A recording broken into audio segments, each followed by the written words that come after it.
Your dreams will come true if your mind isn't glued to the fact that life is so blue. Hi there, it's Sandy and AnaLynne here, and welcome to the Sandy and Friends podcast. Today we're talking to Alex Jules. So how are you? I'm doing good. How are you guys? I'm fantastic, and AnaLynne? AnaLynne? I'm fantastic too. Oh. As I've said, she does this all the time. Oh my god. AnaLynne, I think I'm supposed to be asking you questions. Yes, that's right. Okay, sorry. So, all right, I'm gonna start. All right, Alex, what instruments do you play? I play piano, keyboard instruments. I sing. I'm a very, very, very bad guitar player, but I can play a few chords. And I used to be a low brass player, trombone, euphonium, but I've sort of lost my chops, as it were. Wow, you play a lot of different instruments. Where did that all start, your interest in music? Well, I don't really know when it started. It feels like it was always there, but I guess it really started when I started taking lessons. You know, my mom really wanted us, my brother and I, to take piano lessons. And at first I loved it, and then I quickly hated it. And eventually I loved it. Why did you hate it? Well, it was like work, you know.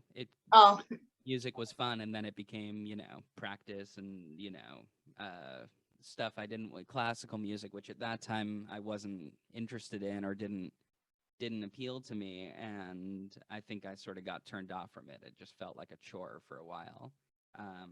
I completely understand that. That's why I stopped playing the violin for a little bit and then picked it back up later when I found out I could play Eleanor Rigby on it. That'll do it. Yeah, exactly. Where did your interest in the Monkees develop? My interest in the Monkees developed, I mean, I guess when I first heard them. Most people who are older than me, which is a lot of the people involved in the Monkees and probably a lot of their fans, either knew them as a band from, a TV show from, the 60s when it aired, or in the 80s when it re-aired. But I was born in the late 80s, so they were a band first for me, which I've come to realize is kind of rare. I sort of found out they were a TV show later. But it was whenever I first heard those, those few hits, I'm a Believer, Daydream Believer. Whenever I first came across those, they were just instantly, A+++ across the board, and that was it. And some of the earliest gigs I did, which was my parents had a friend who would moonlight as a piano player at restaurants around Long Island. And once in a while, he'd let me sub for him if it was like a really low-key gig, because I wasn't really ready to do it yet. I was probably like 14. And I'd bring, tote bags filled of all the music, the books I had of all the songs, because I didn't have enough memorized to do it. And there was one book I had that I played a lot of, and it was just hits of the 60s and 70s, I think, and Daydream Believer was in there, and that was one of the handful of songs I felt comfortable doing at that time. So it's been kind of crazy to some of the stages I've gotten to play that song on, and I definitely think about it almost every night when I play it. I think back to being a kid and playing those songs in little restaurants or things like that. Oh, that's wild. You were just 14? I'm 14. I think so. Well, then you know what I mean. That is so cool. Oh my gosh. Are you from Long Island? I'm from Long Island. I'm from Long Island too. You're from Long Island. Yeah. What part are you in? I'm in Suffolk County. Suffolk County, got it. I was from Nassau County. Oh. Well, you don't have to. It's not a bad thing. We're Maybe close. it's a bad thing. Maybe it's a very bad thing. I don't know. I left. I guess it wasn't a great thing. Oh no. Come back. Well, I was there last week. I was there too. I saw you. I saw you. I had to hug you. I didn't get to. No, you didn't. How dare you, Alex? Well, when you get VIP backstage passes like Sandy, maybe we can hug it out. You didn't tell me about this. Oh, Alex, you're getting me in trouble. AnaLynne. All right, why don't you just ask the next question, AnaLynne? Oh, fine. All right. How did you get involved with working with the Monkees? I got involved with working with the Monkees. I guess it would have been, well, to take it back a little bit, I played with some other artists, touring with them, like Denny Lane, who was in the Moody Blues and Wings with Paul McCartney. And through that, actually, Micky's sister Coco opened at one of those shows, and we were the backing band, and we hit it off. So I started doing some shows with her where she would do sort of like, the sort of golden, this American songbook kind of classic standards, more like cabaret style almost. And so we'd do that, just me on piano and her. And Micky would almost always come to those gigs and do a duet or two with her at those shows. And I had also done a charity show or two that he was a part of out here. So I sort of knew him, but I had also become friendly with Andrew Sandoval, their manager. And I guess in 2018, when Michael Nesmith, was joining sort of back in to go on tour with Micky as the Mike and Micky show, they were looking for some new band members, and they were looking for a keyboard player. And so Andrew brought me in to audition for that. Oh my gosh. So that's how I got wow. that. Very You cool. so many cool people. It's been kind of crazy. I know. I've gotten to meet work with some people I really, really love, which is great. I want to work with you, Alex. Oh my gosh. So sorry. Oh my god. We will.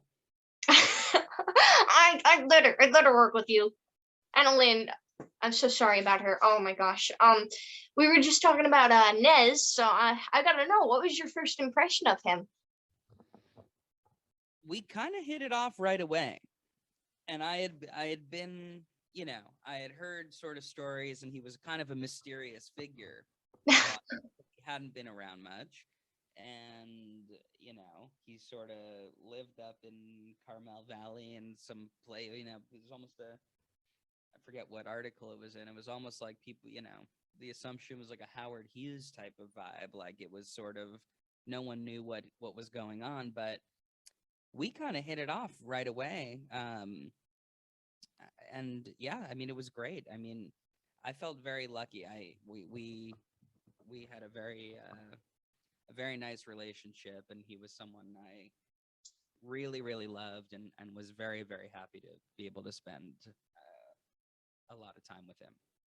Oh gosh, he seemed fantastic. Oh man, working with Nez. AnaLynne, oh, sorry. Did you work with all four of the Monkees, or was it just Nez and Micky? Just Nez and Micky. I saw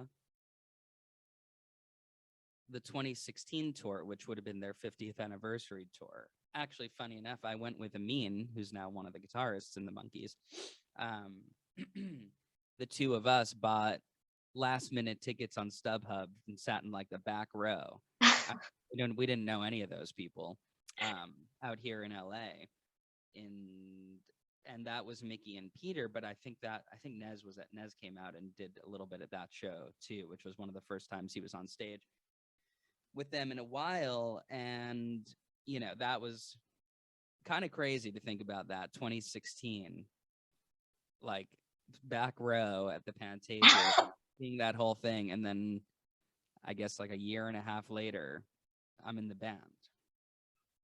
That is, I don't even. Oh my gosh, you were sitting in the back row.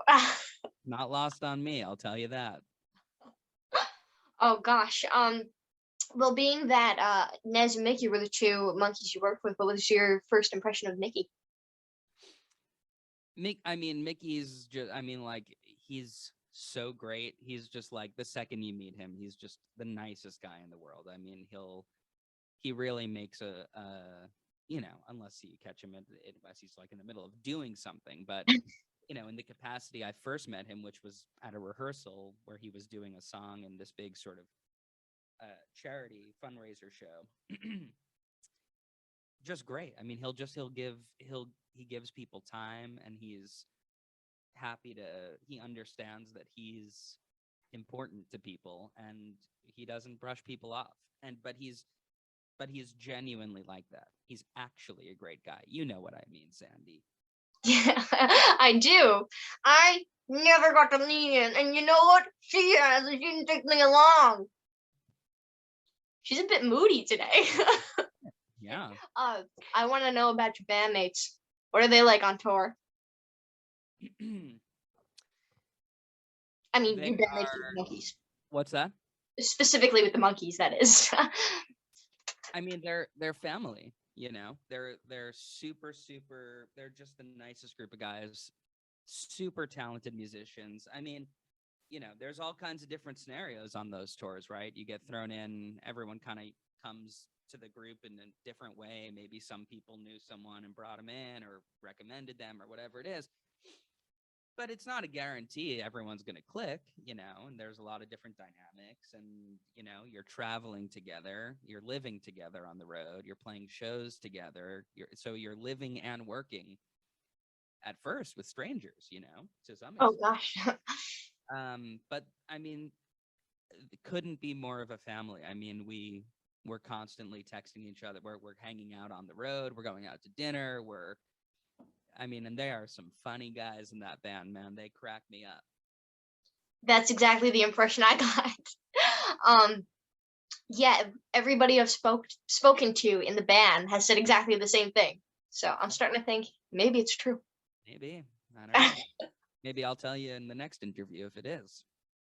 The next interview? Are you planning something without me? Alex, help. I can't get you out of this one, Sandy. So, next question. Why do you keep doing that? Okay. So, you contributed to bringing Emeen aboard. From your standpoint, what was his reaction to being able to work with these guys? Well, it may seem like I contributed to bringing him aboard, but the truth is, it was only in a indirect way, because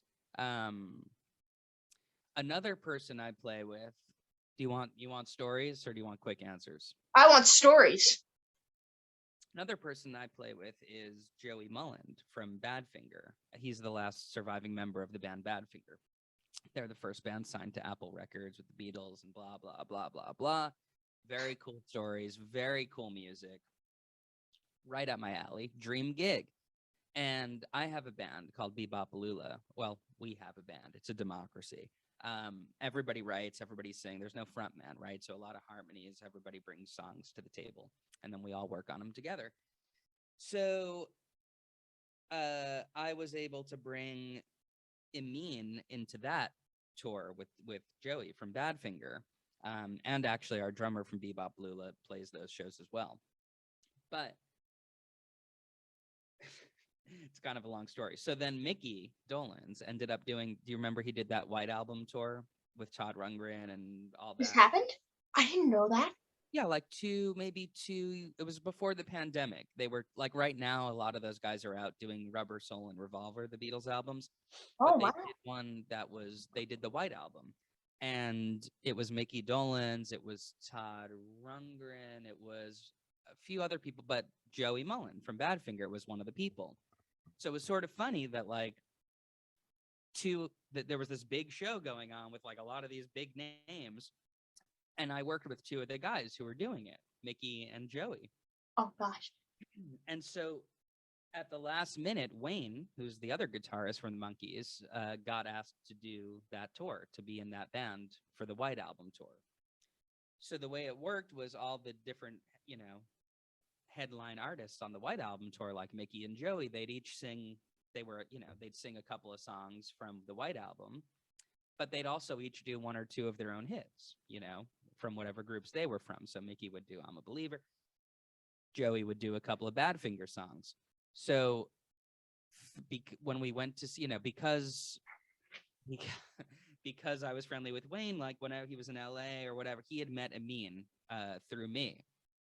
And they all love talking guitars and all things strings and picking and colors and bright, shiny, fun stuff and pedals that piano players don't really get to deal with as much. But it's okay. Well, I've dealt with it. So, long story short, when Wayne was learning the Joey material for those few Badfinger songs they were doing in the White Album tour, he was actually, I didn't know this, but he went on YouTube and was watching live shows of us out on tour with Joey with Emeen playing guitar and sort of learning, like watching Emeen and learning what he was just seeing how it worked with Joey. And that's kind of how he said he learned those parts was by watching Emeen do it live with Joey. So then right before we went out on the farewell tour with the Monkees, Wayne had to stay back for a little bit before he joined us. He missed the first few weeks. And I got a call a week or so, 2 weeks before that rehearsal started.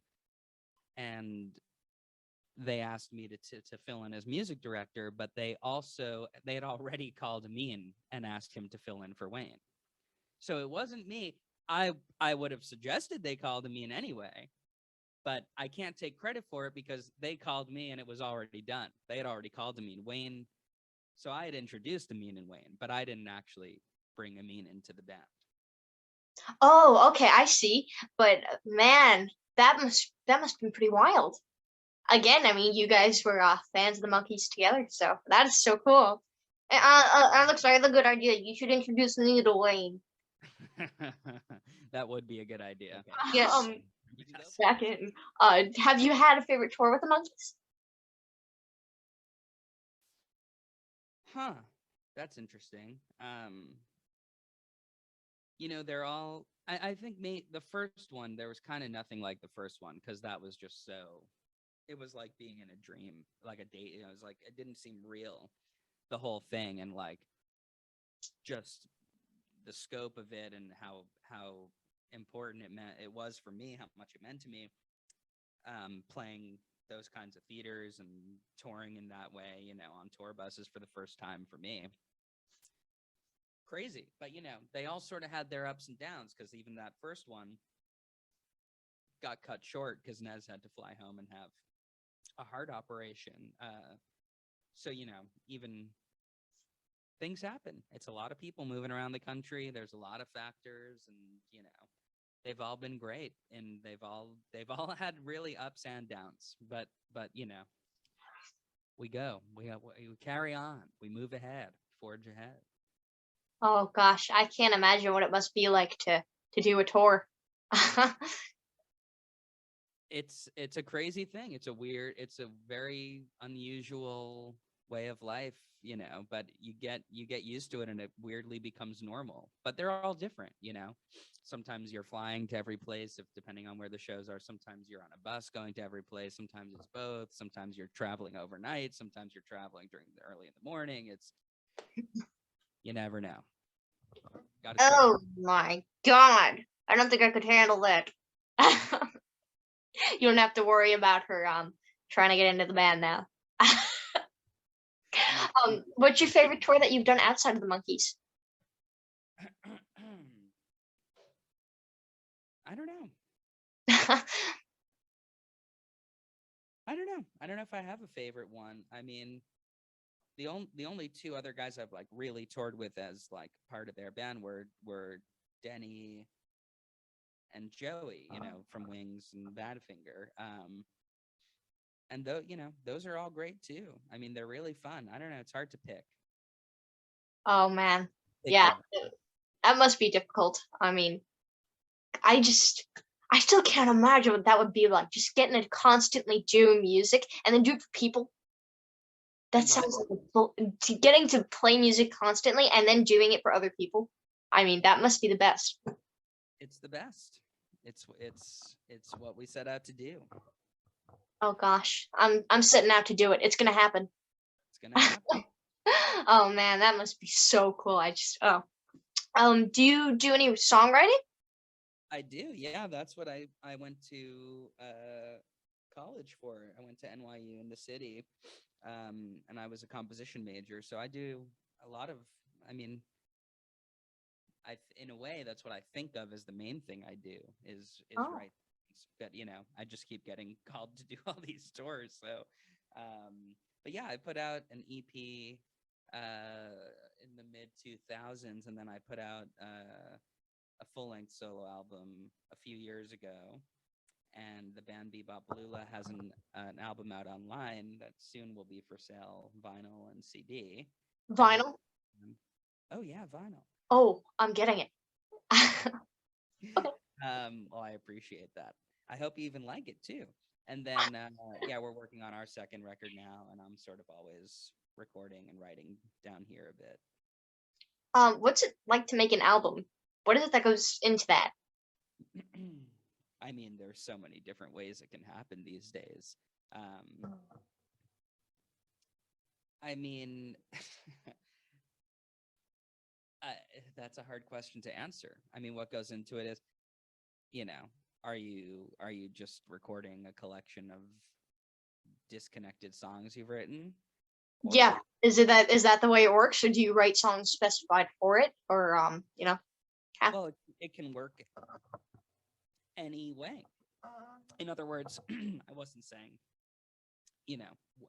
neither is better or worse than the other, but you can approach an album. You could say, I have this batch of songs and I just want to record them, and maybe they came from different times and places in your life, and maybe even musically and lyrically they're pretty diverse and don't necessarily have a lot to do with each other. And then one of the funny things is sometimes when you're making an album like that, you find out how connected it really was, and how much they really did work together, even though you didn't intend them to. And then there's other times when, yeah, maybe you're saying, I want to make this album. I want it to live in this space. I want it to sound like this. I'm going to set these kind of parameters or live in this world. And you can approach it that way. And, and then it, I mean, if you're doing it like I'm in a home studio, which, in other words, in that case, maybe you're just dealing with the instruments and set of gear you have at your disposal. And so maybe you're recording all the drums first, maybe you're doing all the bass first, whatever it is. Maybe you're starting with the piano, or maybe you're going into a specific studio because of what gear and instruments they have, right? Because they have this really cool organ or this really cool, bass amp or drum, whatever it is that you want, or microphones that you want to use to capture a certain sound. So it's kind of, there are infinite possibilities. Oh gosh, I hadn't even considered any of that. Well, that's the fun of it, right? You can, these days, I mean, you really could with just a laptop and a software, whether it's Logic or Pro Tools, and a few cool little cables and microphones and, a shaker, a ukulele, whatever you need. I mean, little things, and you can really build pretty amazing stuff, follow your I'm working on an album. I didn't know that. Yeah, it's called AnaLynne Sings Alex Jules. It's gonna be pretty groovy. I can't wait to hear it. Oh, I know you'll like it. Well, if it's my music, I'm sure I will. Oh yes, it's incredible. Trust me. It's an easy sell. I actually would have to agree with that. Finally. Do you have a favorite thing to write about? No, No. I don't think so. No, that's an interesting question. I guess it just made me think. I guess it feels like a lot of. I think in a lot of ways, maybe my it's not my. I don't want the favorite feels like the wrong word, but something I feel like I'm always writing about is sort of the journey I'm on, or we're on, or whatever. And maybe it's not always literal, but it always feels like I'm kind of writing about whatever the unknown aspects of, or our own internal conflicts and sort of, what's the word I'm thinking of? Contradictions and things along those lines that make us human. You are so interesting. That's so cool. Oh gosh, I should stop saying that, but it really is. It's just. I knew it sounded heady as I said it. What'd you say? I said I knew it sounded heady as I said it. I don't know what that means.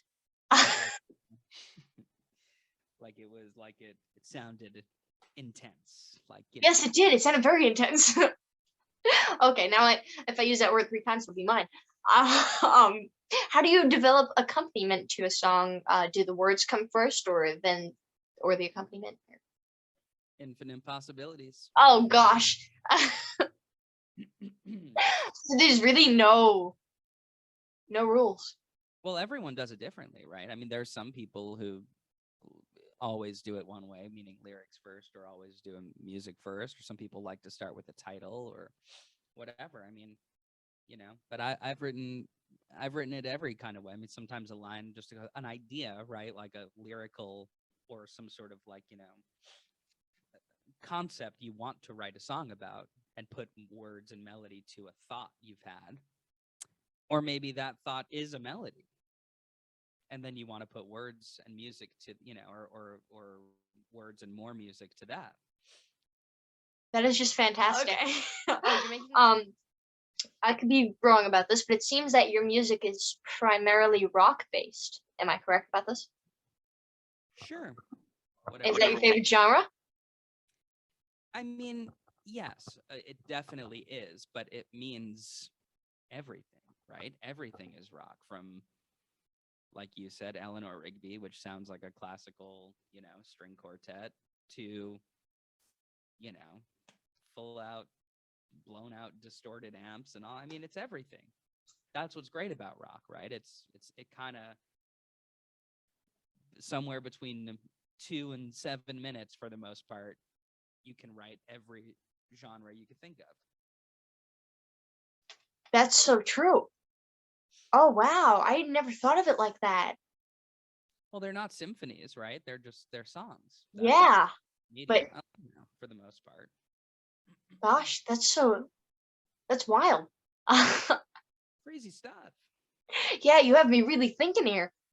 It's very difficult for people to get me to do. Wow, that wasn't coherent. Clearly, I've stopped thinking. It worked. What worked? You stopped thinking. I got you to stop thinking. That's true. Wait, what are you doing to me? Proved it. I don't know. I'm just answering your questions. Alex, we're gonna have to talk more often.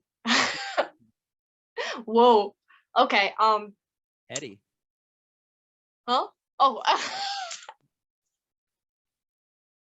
Oh yes. Okay. You're giving me more scenarios in which I can use that and then own it. What do you love to do more? Is it writing or performing songs on stage? I like both. I love both, actually. I'll say that. But at different times when you're in sort of a creative mode, all I want to do is be at the piano and in this room, which is my studio, and write and record and, create. And then there are times when you feel like I've got all this stuff ready to go and you just want to get out and play.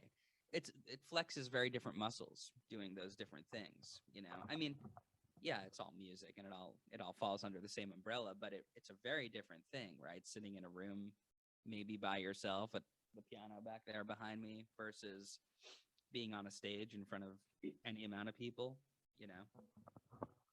Eddie. You got it. When you were first learning to play, did you have to learn to perform in front of people, or was that something that you wanted to do, or was it just playing that you were really into? You mean did I have to learn how to perform in front of people, you're saying? Yes.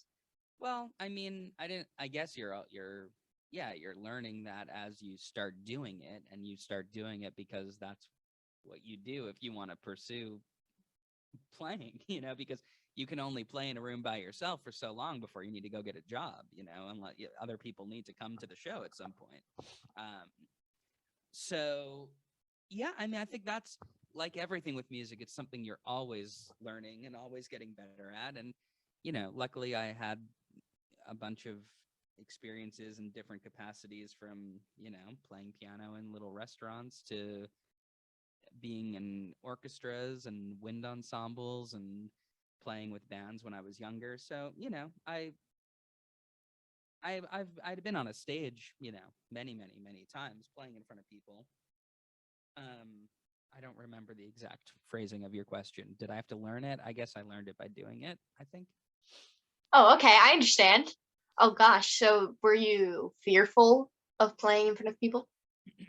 Sometimes. When? I think every time sort of my, when it's, for me, it's been any time there are unknowns. I'm less nervous when I'm getting up doing, in some ways, my own stuff, because I know it's mine and I know what I'm doing. I've been more nervous like the first time I played with, let's say, like these other artists I've toured with, like before my first Denny show, Denny Lane. Oh. I was nervous because I was doing Denny Lane's music, or like we were playing the Wings album, Band on the Run, straight through in its entirety, right? The whole album plus other hits. So like you want to get all that right. You're filling a role. Like the first Monkees show is like, this is not just my music. This is music a lot of people know and a lot of people care about and means a lot to them. And so you sort of feel a certain pressure to deliver something on that, or at least do it justice or the best you can, Yeah, I understand. I mean, there's a lot of very iconic keyboard parts, especially in Monkey songs, but you definitely do it. Whoa, justice was the word I was looking for, but apparently didn't come out like that. Well, I appreciate it. I mean, yeah, so I'm pretty good at putting pressure, maybe too much sometimes, on myself, or building those things up, and but then, like with everything, once you get one or two under your belt and you realize the world didn't end, and you knew what you were doing and you brought what you brought, then you can start having a lot of fun. Oh, Alex, I think what you do is just fantastic. AnaLynne. Thank you, AnaLynne. Of course, of course. Oh my gosh. You're feeding into it, Alex. I'm sorry, I shouldn't enable. Huh? I shouldn't enable.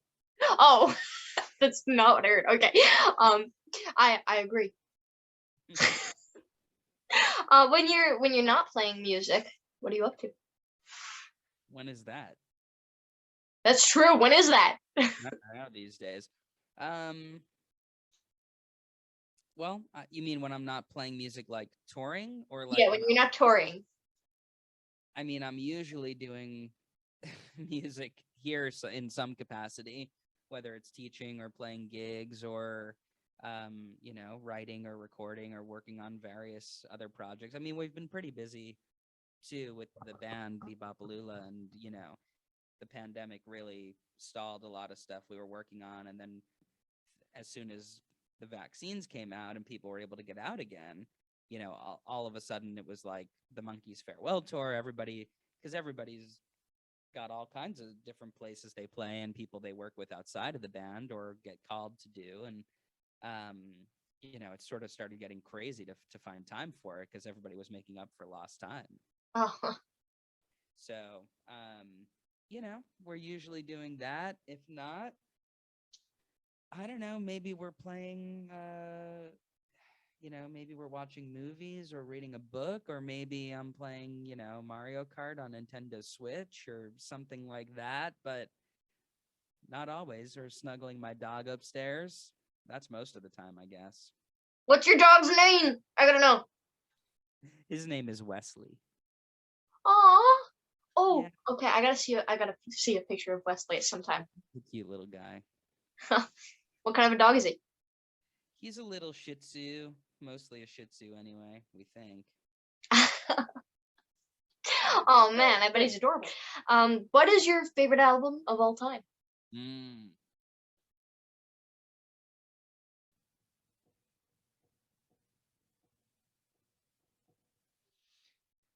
That's a tough one. Eddie. I tend to say Ram, the Paul McCartney album. But I wonder if that's. It could be that. It could be Abbey Road. It really could be Abbey Road. I'm not sure. Oh, I just got that. Oh, I just got the record. I'm very happy about it. I love it to death. Yeah, that's the right way to handle it. What's your favorite song off the album? Off Abbey Road? Yeah. That's tough. That's tough.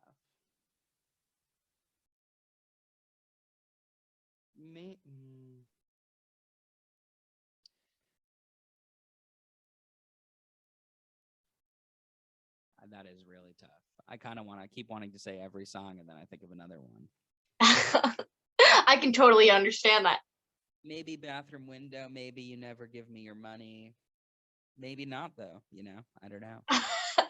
Maybe not, though. I gotta say, Oh Darling is the list. Yeah, it's a pretty good one. It is. Oh, I should cover it.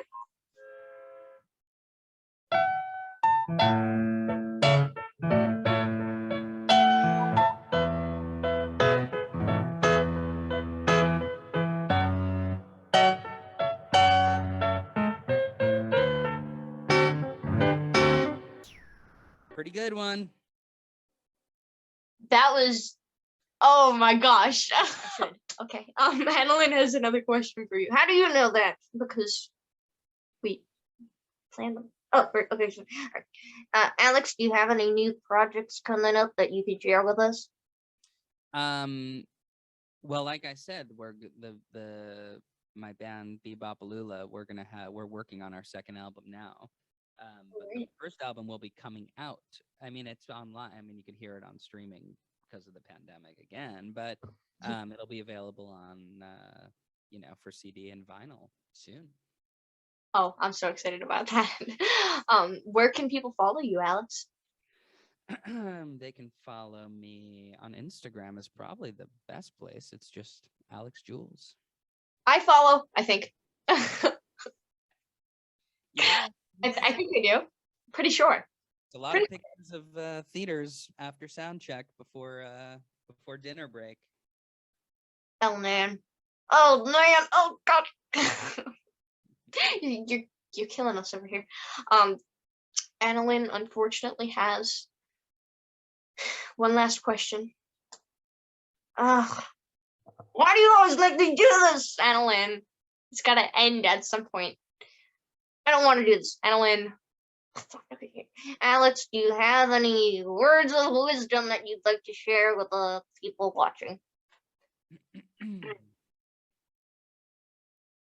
Words of wisdom.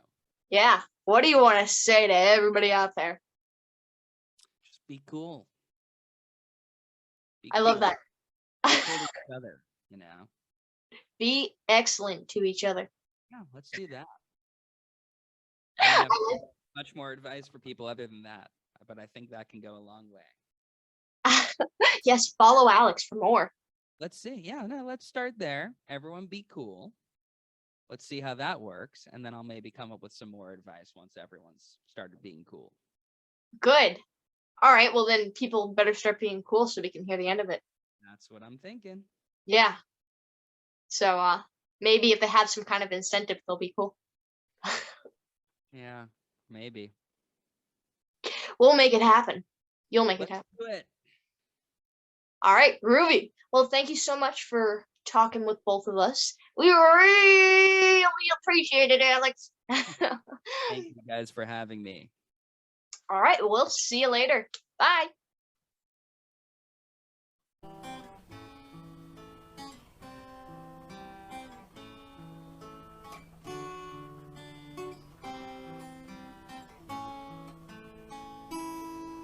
Beyond the clouds and the rain, a place where your sadness drains, where the sun peers over your sadness and your pain. There is no gravity, yet within this cavity you make your own truth. Your dreams will come true if your mind isn't glued to the fact that life is so blue. Your dreams cannot stay if you don't repay yourself for making it through. The path to making your dreams come true.